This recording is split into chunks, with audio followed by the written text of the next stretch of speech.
Halo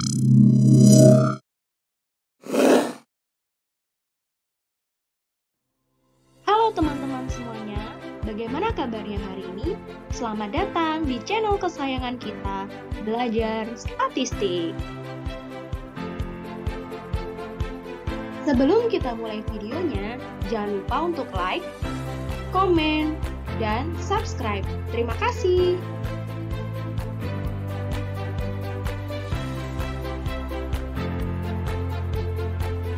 Rudy adalah pengusaha sukses yang terkenal di kota tempat ia tinggal. Demi keberlangsungan bisnisnya, ia ingin memperkirakan produksi yang dapat dicapai di masa depan dengan kondisi-kondisi tertentu. Setelah mengobservasi beberapa produksi, ia berasumsi bahwa produksi yang dicapai dipengaruhi oleh 3 faktor, yaitu jumlah kerusakan mesin, harga bahan baku, jumlah tenaga kerja. Kemudian, Pak Budi pun memutuskan untuk melakukan analisis regresi untuk memodelkan data yang ia punya. Lalu, bagaimanakah analisis regresi yang harus dilakukan Pak Budi?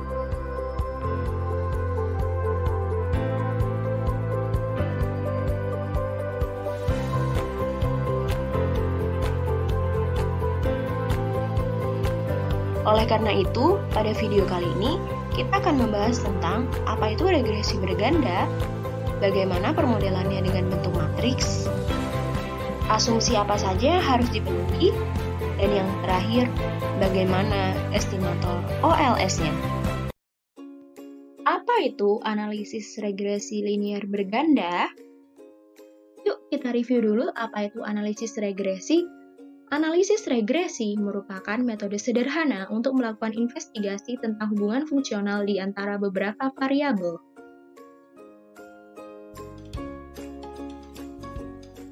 Berbeda dengan analisis regresi linear sederhana yang hanya melibatkan satu variabel independen,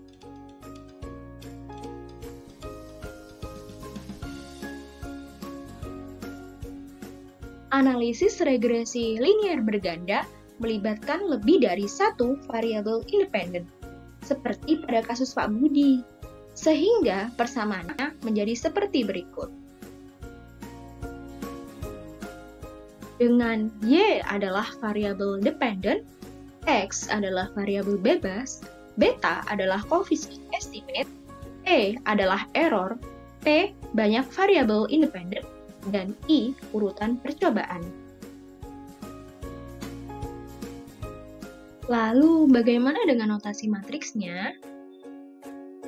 Dari persamaan berikut, bisa kita uraikan komponen-komponennya ke dalam bentuk matriks. Matriks Y berukuran N kali 1, di mana N adalah banyak observasi yang dilakukan. Matriks X berukuran N kali P plus 1, di mana P adalah banyak variabel independen yang terlibat. Matriks beta berukuran P kali 1. Dan yang terakhir, matriks E berukuran N kali 1. Dengan notasi matriks, kita akan menuliskan bentuk persamaannya sebagai berikut.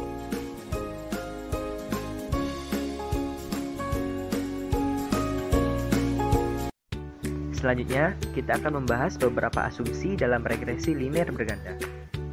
Pada regresi linear berganda ini, ada beberapa asumsi yang perlu kita penuhi jika kita ingin metode prediksi yang dihasilkan nantinya bersifat BLUE atau Best Linear Unbiased Estimation. Asumsi pada regresi linear berganda antara lain, yang pertama adalah asumsi linearitas. Asumsi linearitas ini dapat kita uji dengan menggunakan uji linearitas regresi. Uji ini kita lakukan untuk mengetahui apakah terdapat hubungan linear antara variabel bebas dengan variabel terikat. Asumsi yang kedua adalah asumsi normalitas residual. Pada asumsi ini, yang kita periksa normalitasnya adalah pada residual atau errornya, bukan pada data per variabelnya. Residual atau yang biasa kita sebut dengan error adalah selisih antara nilai Y observasi dengan nilai Y ekspektasi. Kita asumsikan bahwa nilai error mengikuti distribusi normal dengan parameter rata-rata 0 dan varian sigma kuadrat. Asumsi yang ketiga adalah asumsi homoskedastisitas. Homoskedastisitas merupakan suatu kondisi ketika varians dari errornya bersifat konstan, yang berarti nilai variansnya bernilai sama pada setiap pengamatan. Homoskedastisitas ini merupakan kebalikan dari heteroskedastisitas. Regresi linear berganda akan menghasilkan model yang baik jika terhindar dari kondisi heteroskedastisitas. Asumsi selanjutnya adalah asumsi non-autokorelasi. Autokorelasi merupakan suatu kondisi di mana terjadi korelasi antara serangkaian observasi yang diurutkan menurut waktu. Autokorelasi ini lebih sering dan lebih mungkin terjadi jika kita menggunakan data time series atau runtun waktu. Regresi linear berganda akan menghasilkan model yang baik jika data terhindar dari autokorelasi. Asumsi selanjutnya adalah asumsi non-multikolinearitas. Multikolinearitas merupakan suatu keadaan di mana terdapat interkorelasi atau korelasi yang kuat antar variabel bebas di dalam model. Estimator pada dasarnya masih bisa bersifat blue walaupun terjadi multikolinearitas. Namun, estimator akan memiliki varians dan covariance yang besar, sehingga estimator akan sulit dipakai sebagai acuan untuk alat estimasi.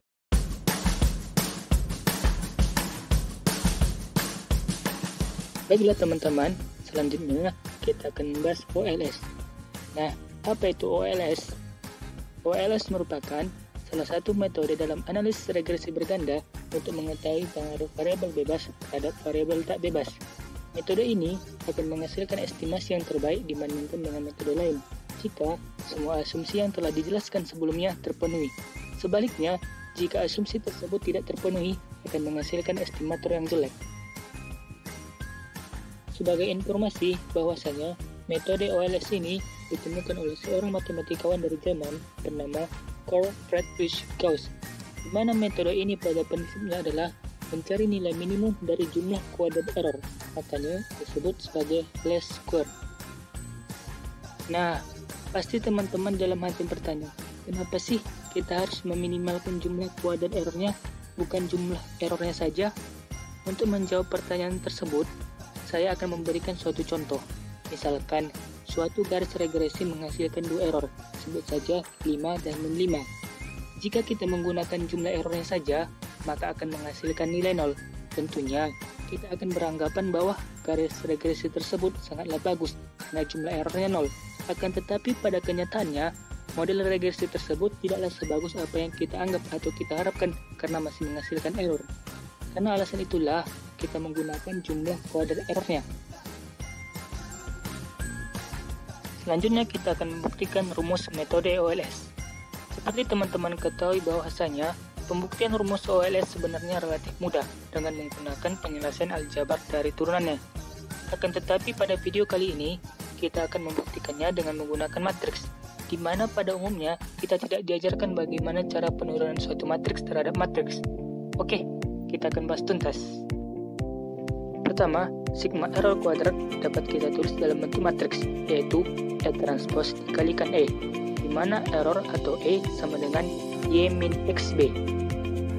Dengan menggunakan sifat transpose, didapat hasil sebagai berikut. Dan kemudian dijabarkan menjadi. Sekarang permasalahannya adalah bagaimana cara kita meminimalkan jumlah kuadrat errornya dengan menggunakan matriks tentunya. Sekarang kita akan membuktikan bahwa turunan matriks X transpose A terhadap matriks X adalah matriks A. Kita definisikan terlebih dahulu matriks X transpose A. Kemudian, kita turunkan matriks X transpose A terhadap matriks X dengan sifat penurunan matriks terhadap matriks, sehingga diperoleh hasilnya adalah matriks A. Terbukti bahwa turunan matriks X transpose A terhadap matriks X adalah matriks A. Dari sifat berikut, maka untuk turunan matriks B transpose dikali matriks X transpose Y terhadap matriks B dapat dinyatakan sebagai berikut. Dengan menganalogikan bahwa matriks matriks B transpose adalah matriks X transpose dan matriks X transpose Y adalah matriks A. Kemudian, kita akan membuktikan bahwa turunan matriks AX terhadap matriks X adalah matriks A transpose. Kita definisikan terlebih dahulu matriks AX. Kemudian, kita turunkan matriks AX terhadap matriks X dengan sifat penurunan matriks terhadap matriks. Didapatkan hasilnya adalah matriks A transpose.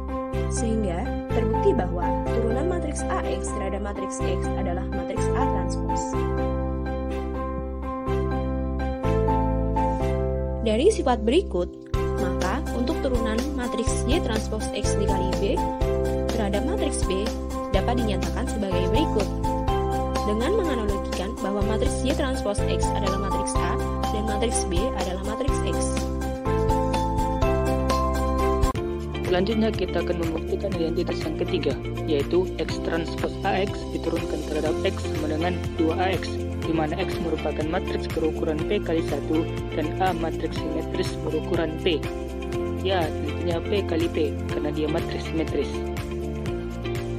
Pertama, kita tulis saja X transpose AX adalah sebagai berikut. Dengan menggunakan sifat asosiatif pada perkalian matriks, kita kalikan terlebih dahulu A dengan X dan didapatkan hasil.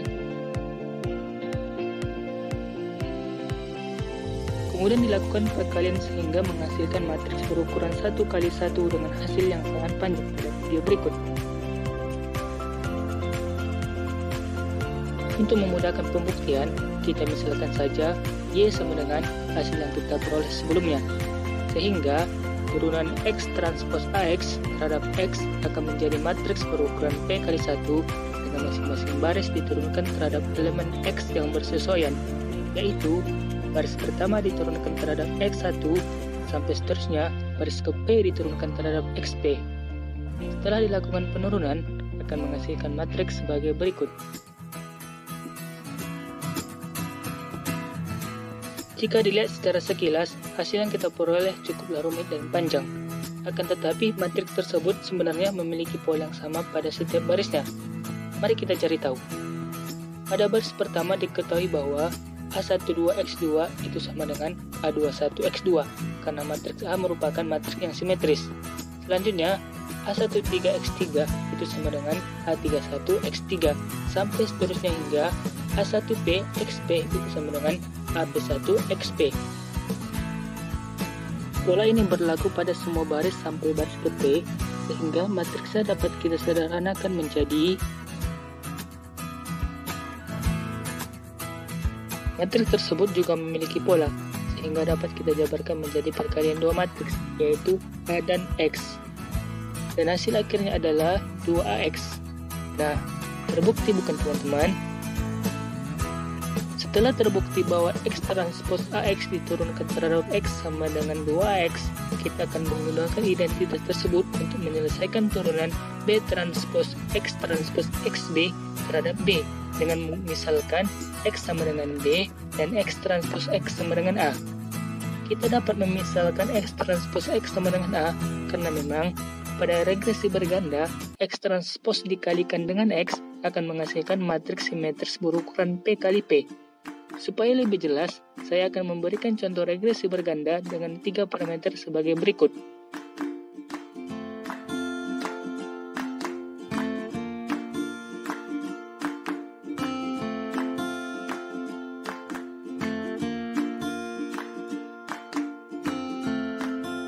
Setelah kita membuktikan ketiga identitas tersebut, kita akan menggunakannya untuk menyelesaikan permasalahan awal kita, yaitu turunan matriks E transpose E terhadap matriks B yang akan ditampilkan pada video berikut.